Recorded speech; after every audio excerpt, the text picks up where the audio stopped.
আমি আমার স্পেশাল পরোটা যেভাবে বানাই সেটাই আপনাদের সাথে আজকে শেয়ার করছি। আমি এখানে পরিমাণ মতো ময়দা নিয়ে নিয়েছি, এই 2 কাপের মতো হবে আর কি।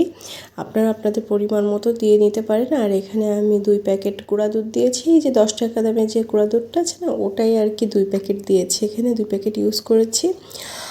আর এখানে পরিমাণ মতো লবণ দিয়েছি, চিনি দিয়েছি, আর দিয়েছি আপনার পরিমাণ মতো তেল।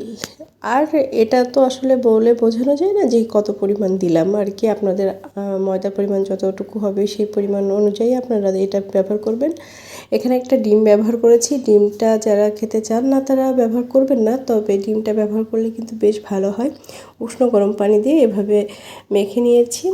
আর ওটাতে থেকে আর কি আমি পরোটা তৈরি করে নিয়েছি। পরোটা আর কি বেলাটা দেখালাম না, আর কি দেখাবো বলেন, এটা তো সবাই পারেন।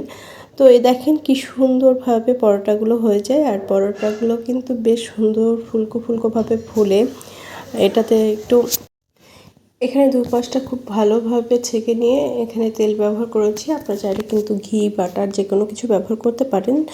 তো এভাবে সুন্দরভাবে ভেজে নিলেই তৈরি হয়ে যাবে খুব মজাদার এই পরোটাটা। আপনারা কিন্তু বাসায় তৈরি করতে পারেন।